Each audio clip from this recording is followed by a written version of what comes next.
Assalamualaikum warahmatullahi wabarakatuh. My name is Muhammad Fazli bin Muhammad Dia. My metric number is 257987.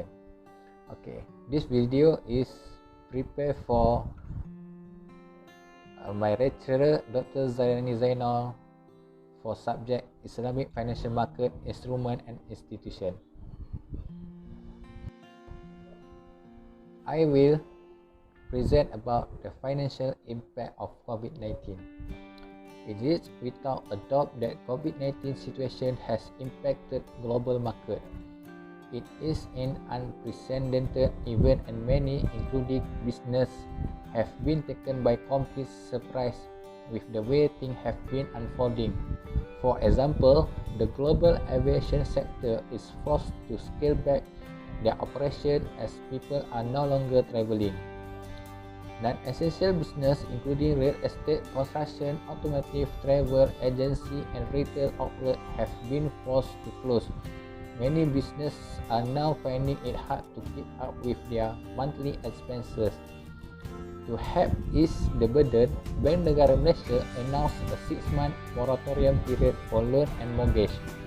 However, even with the relief from lender, is it envisaged that many individuals and business will still struggle to make ends meet.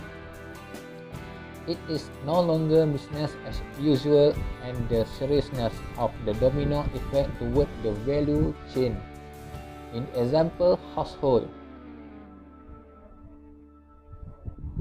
must be recognized. When households are no longer spending, that when more business start to fail. Now I will show some of the symptoms and issues a business may face.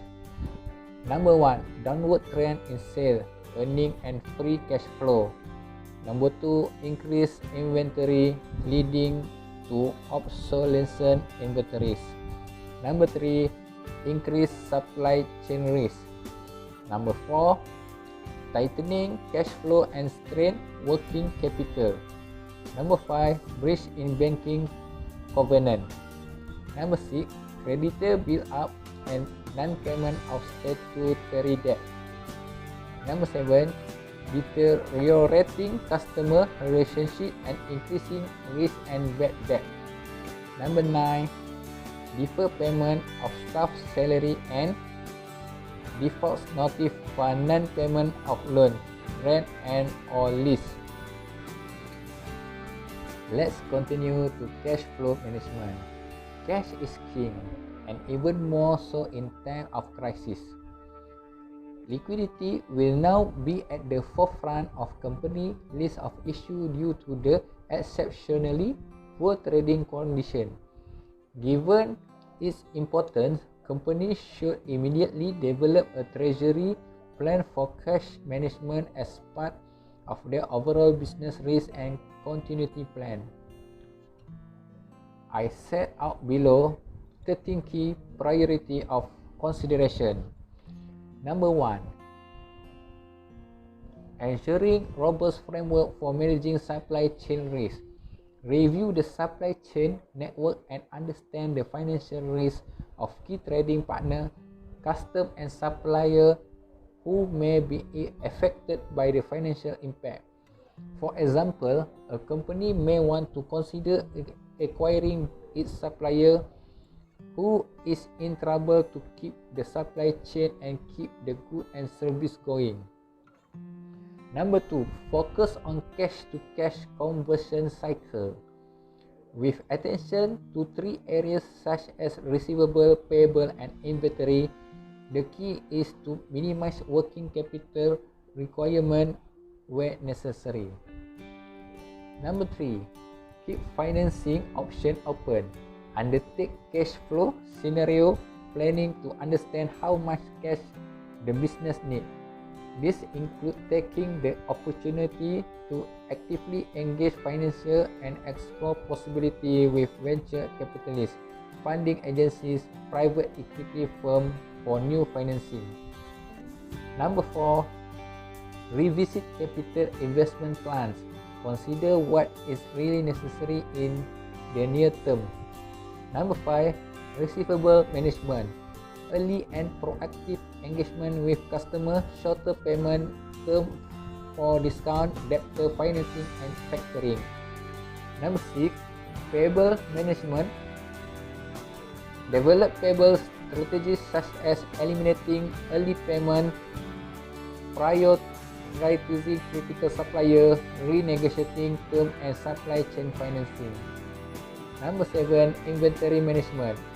Realigning inventory strategy, push versus pull approach, consignment strategic, discounting slow moving, obsolescence stock and eliminate production bottleneck to reduce WIP. Number 8, audit payable and receivable transaction. Ensure that you are paying the right amount for goods and service procured and collecting the right amount for goods and service sold. Number 9, alternate or non-traditional revenue stream. Consider ways which the business could temporarily or permanently replace the revenue. For example, if you have assets you use to generate revenue, consider thinking how those assets are used to generate alternate revenue source. Number 10, convert fixed to variable costs where possible. Review the need to swap fixed costs for variable costs. In example, sale and leaseback arrangement. Other considerations may include contract manufacturing freight, outsourcing and third-party warehousing. Number 11, review non-core asset, underperforming business. Evaluate option when contemplating an exit strategy for underperforming and or non-core area of a business, whether to fix, sell or close. The amount of cash raised through divestment activity may be used to reinvest in other part of the business. Number 12, stimulus package. Consider whether your business is eligible for the various relief from the stimulus package announced by the government. Finally, corporate rescue mechanism. Consider the need to restructure debts by leveraging on corporate rescue mechanisms which are available in Malaysia. So what next? Respond, recover and thrive. Is it clear that the COVID-19 pandemic will have a devastating impact on the Malaysian economy, more so the global economy? While it is uncertain as to when the pandemic will end, analysts are foreseeing that this impact will stay on 4 months or even year to come. It is important that companies respond quickly and appropriately to minimize impact, recover and emerge stronger as they strive for success. In terms of responding, perhaps a good start would be to consider the 13 key priorities for cash flow management described in this presentation and consider the need to leverage on an appropriate corporate rescue mechanism if necessary. Time is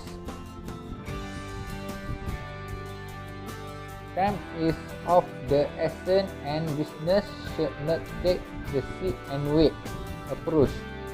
As Sir Winston Churchill once said, he who fails to plan is planning to fail.